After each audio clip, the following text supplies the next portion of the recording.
ክፍለ ሀገር ሄዶ ነበረ። በዛ ሰዓት የሉል እናት የምትይዘውና የምትጨብጠው አታ ነበረ። በጣም ታማ በኃይለኛ ታማ ሐኪም ቤት ገብታ ነበረ።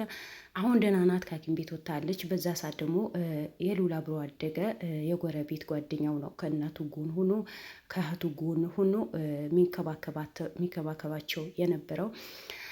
ሉል ደግሞ በቀጥታ ነገራቶቹ ባይጨርስም ግን ያው እናት አይደለች፣ እናት እኮ ናት። እንደውም አርፍደዋል። ወደ አሁኑ ነው እንደመጣ መሄድ ነበረበት። ሉልም አጥፍተሃል፣ በጣም ጥፋት አለብህ ሉል፣ ብዙ ተደጋጋሚ ጥፋት እየሰራህ ነው።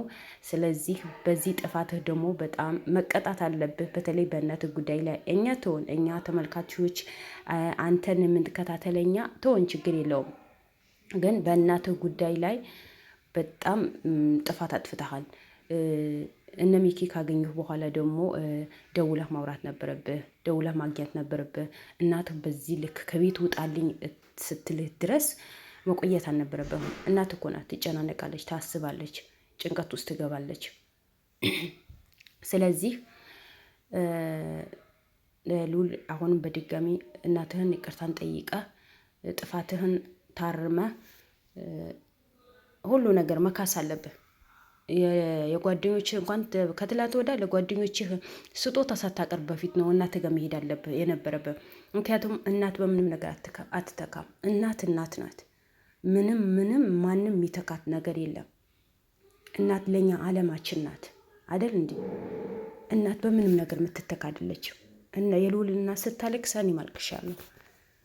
እንዴ ወልደህ ቅመስ አይደለህም? ከባድ ነው።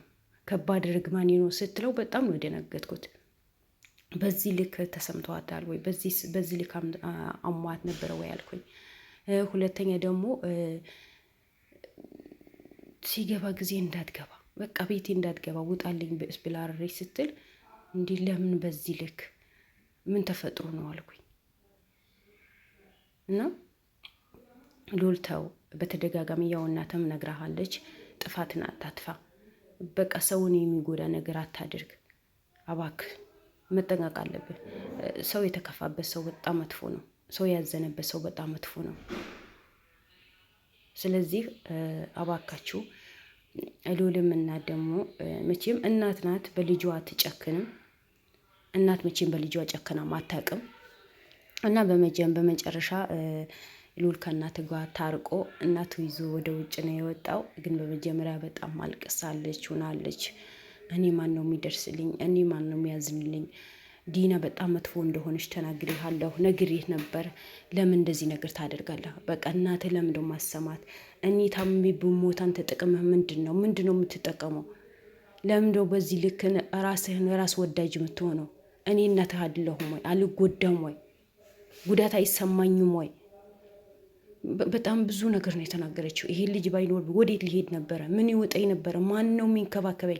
ባልደረቦችህ በሙሉ የስራ ባልደረቦችህ እነ ሚኪ ወደ አንተ ነው የሄዱት። እኔ በጭንቀት ልፈነዳ። አንድ ሰው እንኳን ስልክ ደውሎ እናቴ ምን ሆንሽ የት ደረሽ ያለኝ ሰው የለም። እና ለምን ይሄ በሙሉ ለምን? ምን አድርጌ? ምን ያደረኩት ነገር አለ? ምን የበደልኩህ ነገር አለ? ስትሄድ ጊዜ ለምን አታሳውቀኝም? ስልክህን አጥፍተህ እንዴት ባንዴት ትሄዳለህ? በቃ ብዙ ነገር ነው የሆነችው። ወላሂ እኔ አላቅም። የሉል እናት በዚህ ልክን በሉል ተከፍታ ስታለቅስ ከዚህም በፊት አይተናል። ግን ይሄ በጣም ነው የተሰማት። በጣም እኔ እናትህ አይደለሁም ወይ ነው ያለችው። እኔ አንተ እኮ የአይኔ ብርሃኔ ነህ፣ አይኔ እኮ ነህ። እንዴት በዚህ ልክ በእኔ ላይ ጭካኔ ትሰራለህ ነው ያለችው። እና በድጋሚ ሉልን አሁን ቢሆን እኔ አንተ ለመወቀስ አይደለም፣ ልወቀስማ አልፈልግም። ነገር ግን ጥፋት አጥፍተሃል፣ በጣም ጥፋት አጥፍተሃል። ጥፋትህን ማረም አለበት። ጥፋትህን ደጋግመህ ይቅርታ ጠይቀሃል። ግን ይሄ ነገር መደገም የለበትም ነው። ዛሬ ይቅርታ ጠይቀሃል፣ ሁሉን ሰው ይቅርታ አድርጎልሃል። ከአሁን በኋላ ይህን ይቅርታህን ደግሞ በይቅርታ ያልፉኛል፣ በይቅርታን ሁሉ ነገር ይታለፋል ብለህ ሰው መጉዳት የለብንም። በተለይ እናት በምንም ነገር አትቀየርም። እናት ዓለምህ ናት። እናት ብቻ ሳትሆን ዓለማችን ናት። እናት የሌለበት ቤትና እናት ያለበት ቤት አንድ አይደለም። እናት ለእኛ ምን ያክል እንደምትሰፈሰፍ እኛ ለእሷ የሩብ ግማሹ አንሆንም። እንኳን እናት ልጇ አግብቶ ወልዶ የሆነ ነገር ከሆነ እኮ እንዴት እንደምትሰፈሰፍ ራሱ ቤቱ የመራ እኮ ነው።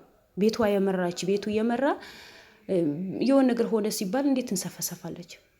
ስለዚህ ያቺ እናት ማስከፋት እኔ አግባብ አይደለም። እናት 9 ወር ተሸክማናለች፣ 3 ዓመት አሳድጋናለች አዝላን። ነገር ግን በመጨረሻ ደግሞ በደረስን ሰዓት ጥሩ ስራ በምንሰራ ሰዓት ያ እናትን ደግሞ ማስከፋት እኔ አግባብ ነው ብዬ አልልም። በምንም ሁኔታ አግባብ አይደለም። ሰው እኔ እንጃ፣ እኔ እናቴ በምን ነገር ላስከፋት አልፈልግም። ሀታ በቃላት እንኳን ክፉ ቃላት ለመናገር አልፈልግም። እናት አጠገባችን ስትሆን ጊዜ ምንም አናውቅም። ወይ ስትርቀን ወይ ስትሞት ወይ እኛ ከሷ ርቀን ስንሄድ ጊዜ ነው የእናት ጣዕም የምናውቀው። አጠገባቸው ስንሆንማ ምንም ነገር የምናውቀው ነገር የለም። ስለዚህ እንኳን ኑሮን ባንሰጣቸው አናስከፋቸው። በቃ በምንም ሁኔታ እናትን ማስከፋት የለብንም። እናትን ማስለቀስ የለብንም። እኛ እናታችን በምታረግልን ድዋ እና አባታችን በሚያደርግን ድዋ እነሱ በሚያደርጉን ጸሎት ነው እኛ ፈጣሪም ይጠብቃል። ምክንያቱም ፈጣሪ የእናት የአባት ርግማን ይሰማል፣ የእናት የአባት ድዋ ጸሎት ይሰማል። በተቻላችሁ አቅም እናት አባታችሁ አታስከፉ። እኔ ከእናንተ የበለጠ አውቄ አይደለም ውድ ቤተሰቦች፣ በጣም ይቅርታ። ግን የሉል እናት ትላንት በዛ ልክ ስታለቅስ፣ በዛ ልክ ተሰምቷት እንደዛ ስትሆን ጊዜ በቃ የሆነ የሚሰማችሁ ስሜት አለ አይደል? ተሰማኝ። በቃ እኔ እናቴ ናት የመሰለችኝ። በእርግጥ የሁሉም እናት ናት፣ ምንም የሚቀይራት ነገር የለም። ይሄ የሉል እናት በጣም ስለተሰማት ስሜታዊ ስለሆነች በጣም ስለተጎዳች ስለታመመች በሱ ላይ ትጨነቃለች። በዛ ላይ ደግሞ ደም ግፊት አለባት። ያ ስለሆነ ልዑል የሆነ ነገር ሆነ ስትባል በጣም ጭንቀት ውስጥ ነው የምትገባው። ትጨናነቃለች፣ ታስባለች። ስለዚህ ያና ደግሞ በምንም ሁኔታ ማስከፋት ለእኔ ከባድ ነገር ሆኖ ነው የሚታየኝ። በጣም ከባድ ነገር። እሺ ያ እስማኤል የተባለው ልጅ ባይኖር ኖሮ የሉል እናት ምን ልትሆን ነበር? ማን ሊደርስላት ነበር? እንደ ሌላ ጊዜ ሚኪ ሮጥ ብሎ በመኪናው መጥቶ ሐኪም ቤት አይወስዳት? እንዴት ሊሆን ነው? ስለዚህ በጣም ከባድ ነገር ነው። ሉል ያደረከው ነገር በጣም ከባድ ነው። እኔ ማለት ከእናቱ ጋር ተመካክሮ ውይይት አድርገውበት በቃ እንዲሄድ ፈቅዳለት ነው የሄደው የመሰለኝ የነበረው። ግን እሱ እናቱን ሳያስፈቅዳት ይሄም ይሄዳለው፣ እዛም ይሄዳለው፣ ቀኝም ይሄዳለው፣ ግራም ይሄዳለው ሳይላት ዝም ብሎ ነው ተነስቶ ነው የሄደው። ከዛስ እሷ ስልኩን ቢስላት ጊዜ ደግሞ አለቀሰች። እናት ናት። ምን ሆነብኝ ልጄ ብላ በጣም ጭንቀት ውስጥ ነው የገባችው። እና ይሄ አግባብ ነው እንዴ? ሉል የሚያደርገው ነገር አግባብ ነው? እንደ ሰው ስንፈርደው ምን ሆነ?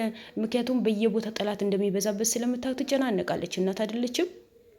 ስለዚህ በዛ ሰዓት ደግሞ እሱ የትም ሲሄድ አይ እናቴ እንደዛ ቦታ ሊሄድ ነው፣ ጸሎት አድርጊልኝ፣ የያዝኩት ኬት በሰላም ጨርሼ እንድመለስ ጸሎት አድርጊልኝ እናቴ ብለዋት መሄድ ነበረበት እንጂ ሁሉ ነገር በድብቅ በጓደኞቹ ደብቁ፣ በእሷም ደብቁ ጥሩ አይደለም። በእርግጥ የጓደኞቹ የሆነ ፍንጭ ሰጣቸው። በቂ ሄዳለሁ፣ ነገሩን አስተካክዬ እመጣለሁ ብለዋታል አይደል?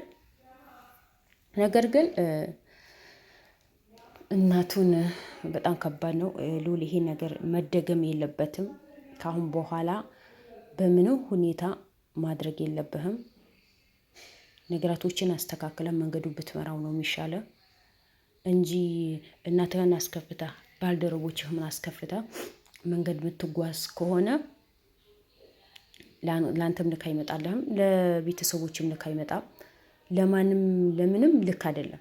በቃ ነገራቶችን ስቴፕ ባይ ስቴፕ ማስተካከል አለብህ። ቢያንስ እናትህን በቃ እናት የሆነ ቦታ ደርሼ ልመጣ ነው እንዳትጨናነቂ፣ እንኳን ሙሉ ባትነግራትም እንኳን ሚስጥሩ ባትነግራትም የሆነ ቦታ ደርሼ ልመጣ ነው፣ ምናልባት ስልኬ ላይ ይሰራ ይችላል። ስለዚህ እናቴ ለባክሽን እንዳትጨናነቂ፣ ጸሎት አድርጊልኝ ብለህ ተናግረህ መውጣት ነው ያለብህ እንጂ በዚህ ልክ እንድታለቅስ እንደዚህ እንድትሆን ልጄ ነጣሁኝ ብላ ታማ ሐኪም ቤት እንድትገባ ድረስ በአንተ ምክንያት ማድረግ የለብህም። ሌላ ሰው ሊያደርገው የማትፈቅደው ነገር ደግሞ አንተ ማድረግ የለብህም አይደል? እንደ ውድ ቤተሰቦች አይ ሉል ሰሞኑ ጥፋት በጣም የደጋገምክ ነው። እንግዲህ መጨረሻህን ፈጣሪ ያሳምረው ነው ምለው። እኔ ሌላ ምንም ምለው ነገር የለም። ያደረከው ነገር በሙሉ ፈጣሪ ያስተካክለው። አንተም ሰው ለማዳን ብለህ ነው። ነገር ግን እናትህን ባልደረቦችን አስከፍተህ አይደለም ሌላ ሰው የምታድነው። መጀመሪያ ያለ ሰውን አስተካክሎ ነው መንገዱ መጓዝ አለብን እንጂ ሌላው ተጎቶ ሌላው አልቅሶ ሌላው መንገዱን እንመራለን ማለት በጣም ከባድ ነው። ስለዚህ ሉል በርታልን። እንደዚህ ነገር ደግሞ እንዳይደገም እንዳታረገውም ሁላችሁም ባላችሁበት ሰላማችሁን ይብዛ። ሉል ደግሞ ይሄ ነገር እንዳያደርግ ደግሞ እኛ ሁላችንም መገጸጥ አለብን፣ መናገርም አለብን። ለምን እናቱ በጣም ስሜታዊ ስለሆነ ስለተናገረች። እኔ በትንሹ ነው ቪዲዮውን ቀንጨብ አድርጌ ያመጣሁላችሁ እንጂ ሙሉ በሙሉ አላመጣሁትም። በጣም እሱም የፈራ ነው የሄደው የነበረው። ታስገባኛለች ይሆን ምን ትለኛለች ይሆን ብሎ ነው የሄደው የነበረው። ግን በመጨረሻ በጣም ጨክና ነበረ። ግን እናት አይደለች? እናት በልጇ አትጨክንም። እሺ ብላ ይቅርታን ተደራርገው ይዟት ወደ ውጭ ነው የሄዱት። ማለት እናቱ ለማስደሰት ባልደረቦቹ ለማስደሰት ነው። ትላንት ሊዝናኑ ነው የወጡት። እንግዲህ በአዳዲስ ቪዲዮ ይመጣሉ የሚል ግምት አለኝ። እንጠብቃቸዋለን። ስለዚህ እኛ በተቻለን አቅም ቤተሰቦቻችን ማስደሰት፣ እናት አባቶቻችን ማስደሰት መጣር አለብን። እወዳቸዋለሁ። ሰላማችሁን ይብዛልኝ ውድ ቤተሰቦቼ ሁላችሁም። በሉል ጉዳይ ላይ ማንን ሰው አልተስማማም። ሁሉ ሰው ጥፋት አጥፍተዋል ነው ያለው። ግን አሁን ይህን ቪዲዮ ስታዩት እሪ እንዳትሉበት ደጋግሞ ነው ይቅርታን የጠየቀው። እወዳችኋለሁ። ባላችሁ በሰላማችሁ ይብዛልኝ። ለቤቴ አዲስ ከሆናችሁ በድጋሚ ላይክ፣ ሼር፣ ሰብስክራይብ ያደረጋችሁ አበረታቱኝ። ባይ ባይ። መልካም ቀን ይሁንላችሁ። ሰላም አለይኩም ወራህመቱላሂ ወበረካቱ።